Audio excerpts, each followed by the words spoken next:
Je vais dans Genèse 2:8, dans la traduction AB, dans Bible en français courant. Ensuite, le Seigneur Dieu planta un jardin au pays d'Éden. Ensuite, le Seigneur Dieu planta un jardin au pays d'Éden, virgule, là-bas, là-bas, vers l'est, virgule, et non dans l'est, mais vers l'est, pour y mettre l'être humain qu'il avait façonné, point. Donc on vous apprend qu'il y a un pays d'Éden. C'est quoi le pays d'Éden? Pour ça, je vais dans la traduction Pierre, Robin et Liverton. Aussi, le Seigneur Dieu planta un jardin en Éden, vers, non, dans, vers l'Orient. Bon, quand on dit l'Orient, ce n'est pas les pays arabes actuels, ce n'est pas ça. Puisque, en fait, quand on dit que Dieu a planté le jardin vers l'est de l'Éden, ça veut dire que c'était l'Éden, un endroit en Afrique, mais c'était à l'est de cet endroit-là, en fait, que Dieu a planté le jardin. Ça ne veut pas dire que c'est dans les pays arabes, l'Orient, non, c'est pas ça. Donc, et dans le verset 9, il est dit quoi? Et le Seigneur Dieu fit germer de la terre tout arbre plaisant à voir et bon à manger, et au milieu du jardin l'arbre de vie et l'arbre de la science et du bien et du mal. L'arbre de la science du bien et du mal. Verset 10 dans la Bible du Semeur. Du pays d'Éden sortait un fleuve qui arrosait le jardin. Point. De là, il se divisait en 4 bras.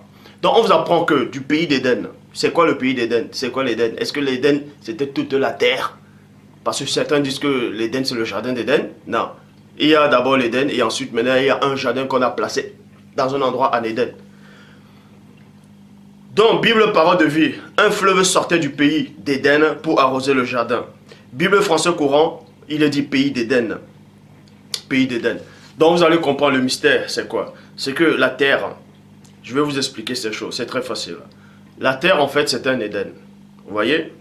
La terre, c'était de l'Éden. Et le Père Tout-Puissant a fait germer la faune et la flore, la verdure, dans un endroit sur la terre. En fait, vous allez comprendre que cette terre-là, au départ, il n'y avait qu'un seul bloc, un seul continent. C'était l'Afrique. Donc l'Afrique que vous voyez là actuellement sur les cartes, je vais prendre l'exemple, peut-être de ça là, vous voyez ça. Avant, l'Afrique était plus grand que ça. Si vous ne savez pas, c'était plus grand que ça. En fait, ce continent-là, ce continent, ce bloc-là était plus grand que ça. Et il n'y avait pas d'autres continents, c'est-à-dire l'Asie, l'Océanie, l'Europe, l'Amérique, ainsi de suite. Mais ça, on parlera de ça plus tard. Donc, au départ, il n'y avait que des Noirs sur la Terre. Et ils vivaient tous dans un seul bloc. Il n'y avait pas d'autres continents à cette époque. Mais, toujours est-il que dans une partie de ce continent, Dieu a fait pousser la faune et la flore. Les arbres de toute espèce bons à voir et agréables à manger. Mais il y avait aussi d'autres endroits où ces arbres-là ne poussaient pas. Écoutez attentivement le message, écoutez attentivement. Il y avait un endroit sur la terre, certes, ce n'était pas un désert, vous voyez, mais il n'y avait pas la faune et la flore là-bas. Il n'y avait aucun être humain dans cet endroit-là. Il n'y avait aucun être humain dans cet endroit. Donc, Adam avait été conçu dans un endroit où c'était fertile en fait. C'était dans un endroit où il y avait la faune et la flore, il y avait la verdure, il y avait des fruits de toute espèce, il y avait toutes sortes d'arbres, bons à voir et agréables à manger, qui portaient des fruits.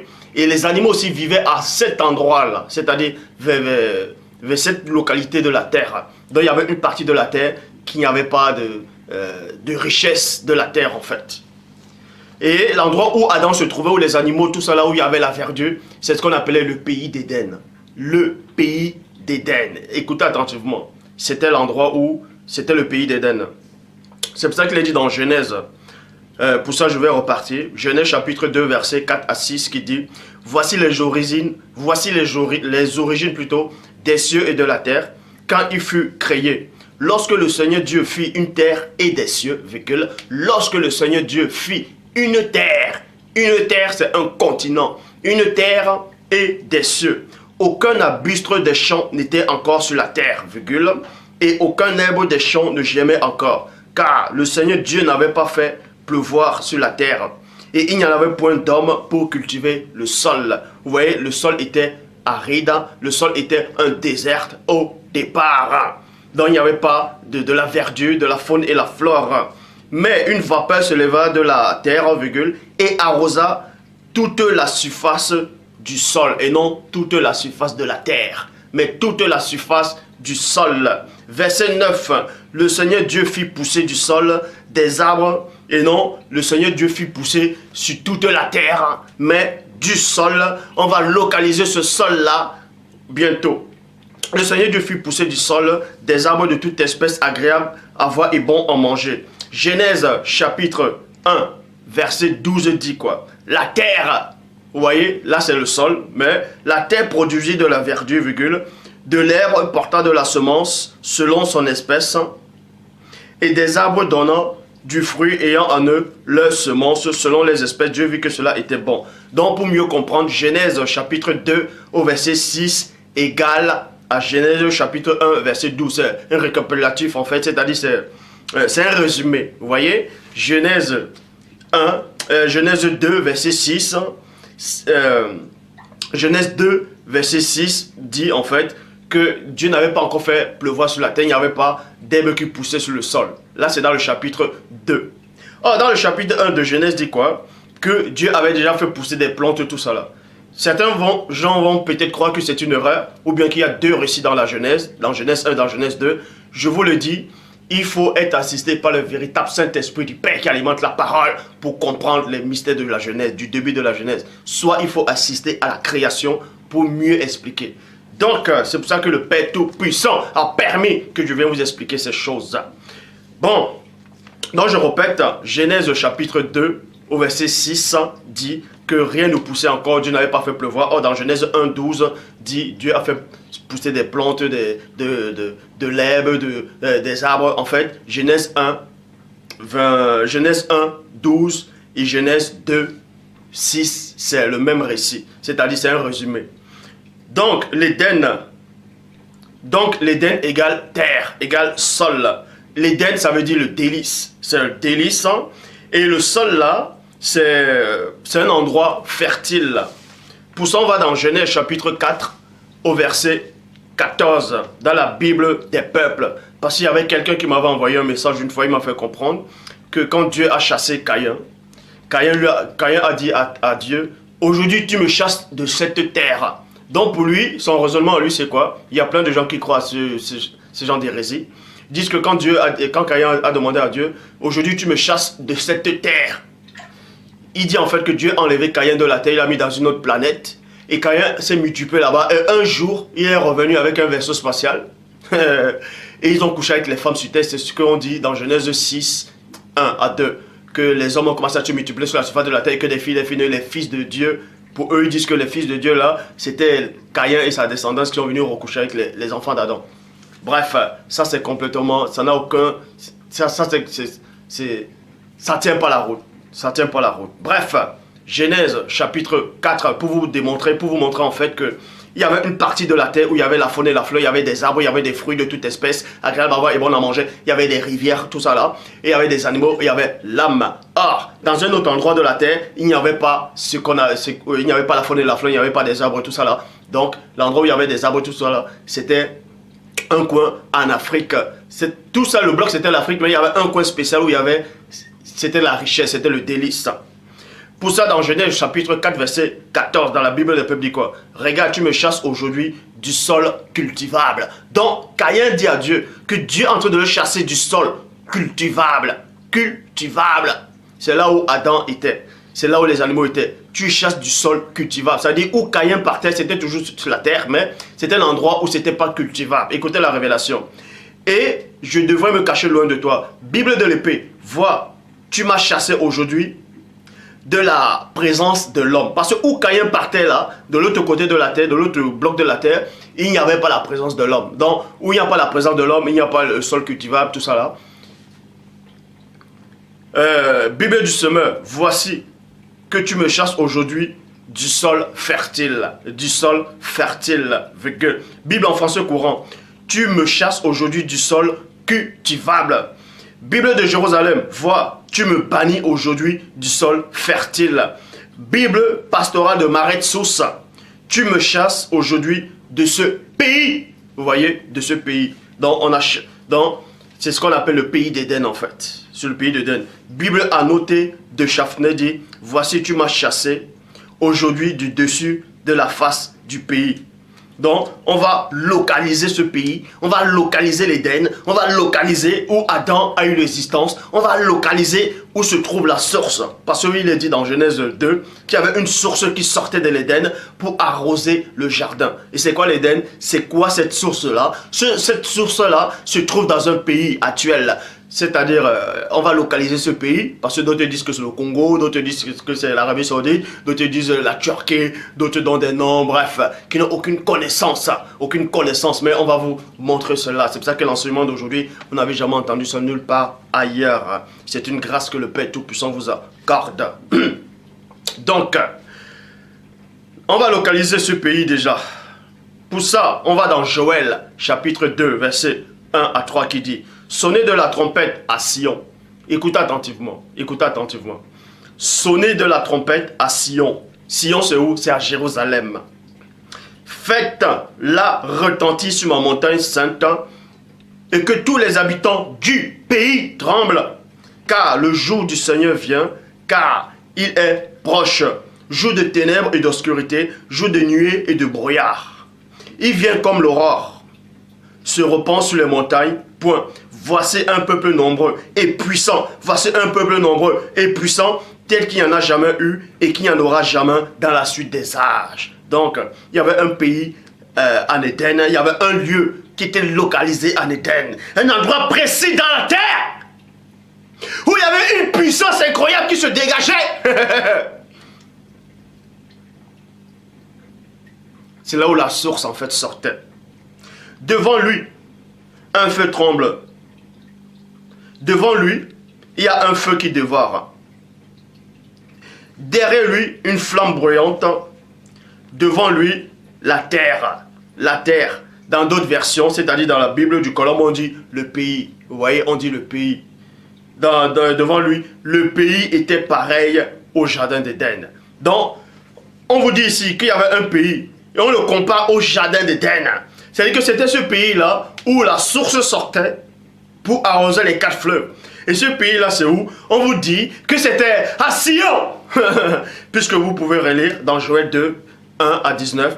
C'était à Sion. Sonnez de la trompette à Sion. Sion, c'est à Jérusalem. Faites-la retentir sur ma montagne. Donc, c'était à Jérusalem. Et Jérusalem, je vous le dis encore, ce n'est pas ici où ces faux juifs-là se trouvent là. Non. Pour ça, j'ai les cartes. Je vais vous le démontrer. J'ai plein de cartes de l'Afrique qui datent même du 15e siècle. Ou bref, même les cartes même du 20e siècle, on va vous le démontrer. Donc, Dieu dit ici, là, devant lui, il y a un feu qui dévore. Derrière lui, une flamme brûlante. Devant lui, le pays. Le pays, dans d'autres versions, dit la terre. Dans le pays, c'est dans la Bible de Colombe, le pays était pareil au jardin d'Éden. Était pareil. Maintenant, les gens vont dire, oui, mais le pays était pareil. Pareil, ça dit qu'on le compare au jardin d'Éden. Donc, forcément, ce n'est pas le jardin d'Éden. Bible en français courant, la terre était un jardin d'Éden. La terre était un jardin d'Éden. La terre était un jardin d'Éden. En fait, la bonne version dit, le pays était un jardin d'Éden. Vous voyez, le pays, donc on va localiser ce pays-là dans cet endroit en Afrique, hein, où Adam a eu l'existence, où la puissance elle-même a commencé. Isaïe chapitre 52, verset 11, dans la Bible Parole de vie. Réveille-toi, Sion. Montre ta puissance, Jérusalem, ville sainte. Donc vous allez comprendre ici.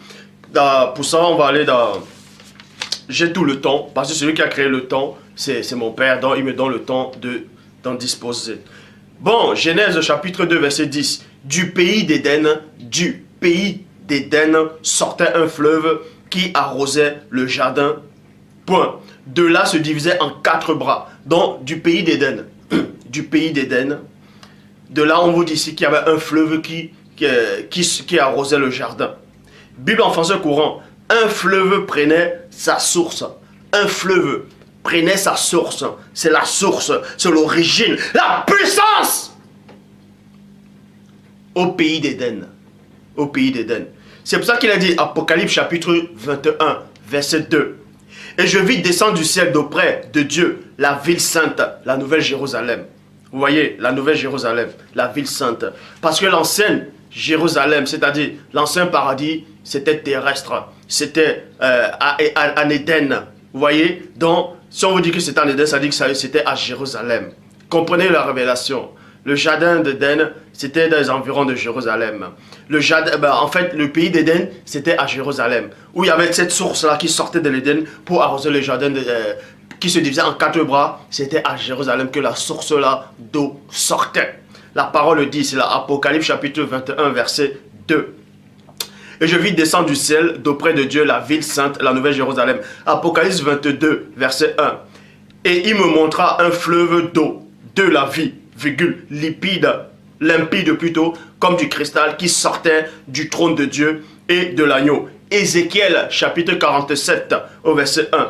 Et il me ramena vers la porte de la maison point, et voici de l'eau sortait sous le seuil de la maison, à l'Orient, et non dans l'Orient, à l'Orient, c'est-à-dire à l'est de cet endroit-là.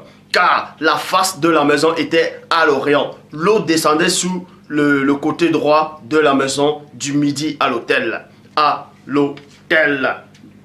Donc la puissance là vient de Jérusalem. Et on va localiser Jérusalem maintenant. Pour ça, je vais vous donner quelques sites qui font aussi référence aux anciens noms jadis, bien avant que la Bible, les Occidentaux ne viennent en Afrique avec la Bible, et qui correspondent actuellement aussi avec des noms hébreux et des textes bibliques. Donc, où se trouve donc Jérusalem? Puisqu'on vous apprend ici que la nouvelle Jérusalem, c'est là où il y avait le paradis. La nouvelle Jérusalem, c'est là où il y a le paradis de Dieu. Vous voyez, la nouvelle Jérusalem, c'est là où il y a le paradis de Dieu. C'est là où il y avait l'eau de vie, c'est l'eau, la source. C'est là où il y avait l'arbre de vie. Donc maintenant, quand on dit la nouvelle, ça veut dire qu'il y a aussi l'ancienne. Et maintenant, l'ancienne aussi, ça veut dire quoi? C'est une représentation. Donc l'ancienne Jérusalem, c'est là aussi, en tout cas la Jérusalem antique elle-même, c'était là aussi où il y avait le paradis. Où il y avait le paradis, où il y avait... C'était ça qu'on appelle le pays d'Éden, en fait.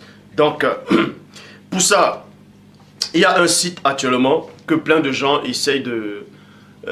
il y a un site actuellement que les gens m'envoient, ils me demandent si c'est bon ou si c'est pas bon le site, s'ils doivent faire confiance à ce site ou pas. C'est Bantou hébreu. Bantou hébreu. Bon, d'autres disent Bantou. En fait, Bantou, ça veut dire quoi? Normalement on ne dit même pas Bantou. C'est l'accent en fait qui fait en sorte que les gens disent Bantou. Normalement, on dit les bateaux. On dit bateau. Bateau, ça veut dire les gens. Ça veut dire les hommes, si vous voulez. Bateau. Les bateaux. D'autres vont dire les bateaux. Mais c'est les bateaux. Bateau, ça veut dire les gens. Dans le site là, c'est quoi? C'est Bantou hébreu. Je vais épeler. Où vous allez taper, vous allez vérifier comme les chrétiens de Béret. Toutefois, je ne dis pas que tout ce qu'ils disent est vrai. Parce que je parlerai aussi d'eux, je parlerai aussi d'Africa Mat. Donc, le but de ce message aujourd'hui, c'est quoi? C'est pour vous montrer une bonne fois pour toutes la vérité authentique. Parce que plein de... Eux aussi disent que quand ils parlent de le berceau de l'humanité, le berceau de la civilisation, ils vont en Égypte. Et je vais vous démontrer que c'est faux en fait. Bref, c'est B-A-N-T-O-U-S-H-E-B-R-E-U-X. Vous voyez? Bantou hébreu. Et là, il vous donne les noms des anciens pays qui correspondent au texte biblique.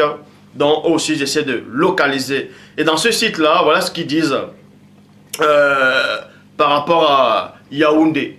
Ou je ne sais pas s'il y a plein de gens qui connaissent le nom Yaoundé. Yaoundé, c'est la capitale politique du Cameroun. Parce qu'au Cameroun, il y a deux... il y a Douala, il y a Yaoundé. En fait, Douala, c'est la capitale économique. Et Yaoundé est la capitale politique. Donc, dans ce site-là, ils disent, vous pouvez vérifier, Yaoundé, c'est-à-dire c'est Yehoudi. Yehoudi ou Yaoudi en hébreu. Donc, c'est Yaoundé. Et dans ce site-là, il démontre en fait que Yaoundé, c'est Jérusalem. Certains vont peut-être rigoler, mais vous pouvez vérifier que, en fait, pour eux, en tout cas dans ce site-là, Bantou hébreu, Jérusalem, c'est au Cameroun. Vous pouvez vérifier dans ce site, Jérusalem. Et aussi, il montre aussi Bamileke. Bamileke, en fait, c'est une tribu c'est au Cameroun, les Bamileke. Et aussi dans ce site-là, il démontre aussi ce qui veut dire Bamileke en hébreu. Et il donne même le verset biblique qui parle de ça. Bamileke, c'est à Mouleket. Bamileke, à Mouleket. À Mouleket, vous trouvez à Mouleket dans 1 Chronique, chapitre 7, au verset 18. Et aussi, il est question de Bassa. Vous avez dû lire la version des Bibles qui parle des Bassa. Mais avec l'accent, on dit les Bassars. C'est l'accent, mais quand on écrit, c'est Bassa. C'est B-A-S-A. En fait, les Bassa, c'est quoi? C'est aussi une tribu au Cameroun. Ce sont des Sawa. En fait, ils tirent les origines des Sawa. Parce que les Sawa, c'est... Bref, on ne va pas trop entrer en détail par rapport aux Sawa, mais toujours est-il que les Bassa, on parle aussi des Bassa dans la Bible. Vous trouvez ça dans 1 Roi, chapitre 16, au verset 7. Je dis bien les Bassa. Bassa, c'est 1 Roi, chapitre 16, au verset 7. Vous voyez ça dans la Bible du rabbinat Zadon-Kan. Bible du rabbinat français Zadon-Kan et dans la traduction Pirote et Clamère. Bible pastorale de Maret-Sous, traduction Abbé Filion. C'est aussi écrit Bassa. Donc, et ils disent maintenant il y a Douala Mangabel. Bon, pour tous les Camerounais, ou bien pour tous ceux qui ont connu l'histoire de l'Afrique, il y a eu un personnage, un homme, qui se nommait Douala Mangabel au Cameroun. C'est un Sawa, Douala Mangabel. Il a lutté contre le système politique qui était à son époque.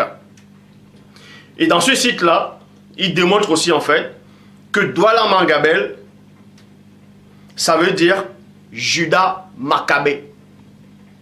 Douala Mangabel, Judas Maccabée. Et il le démontre avec les textes hébreux aussi. Donc, et quand vous tapez même Judas Maccabée, vous voyez exactement que Judas Maccabée correspond à la même histoire que Douala Mangabel. Parce que Judas Maccabée aussi, c'est un homme qui a lutté contre le système politique. Exactement comme Douala Mangabel. Donc, et dans ce site, ils disent, ce sont là la famille des Juifs qui menait la résistance contre la politique. Dans Judas Maccabée, exactement comme Douala Mangabel. Donc, pour mieux comprendre en fait, Judas, c'est Douala. Judas, en fait, c'est la ville de Douala. Vous voyez, Judas, je dis bien, selon ce site, et eux, ils donnent les preuves, puisqu'il faut examiner toutes choses, ne méprisez pas les prophéties, retenez ce qui est bon. Je répète encore, c'est Bantou hébreu. Je répète, B-A-N-T-O-U-S-H-E-B-R-E-U-X. Et quand il parle, en fait, il donne des noms qui correspondent à les pays d'Afrique. Et il le donne aussi en hébreu, dans la même racine, en fait. Il donne des tests bibliques pour approuver ce qu'ils affirment. Donc, Yaoundé, c'est Yehudi, Yaoudi en hébreu, selon ce qu'ils ont démontré en hébreu. Et Bassa, c'est Bassa aussi. Bamileke, c'est Amileket. Douala Mangabel, c'est Judas Maccabée. Donc, Jérusalem correspond à Yaoundé. Douala, la ville de Douala, c'est-à-dire les Sawa, correspondent à Juda, à la ville de Juda.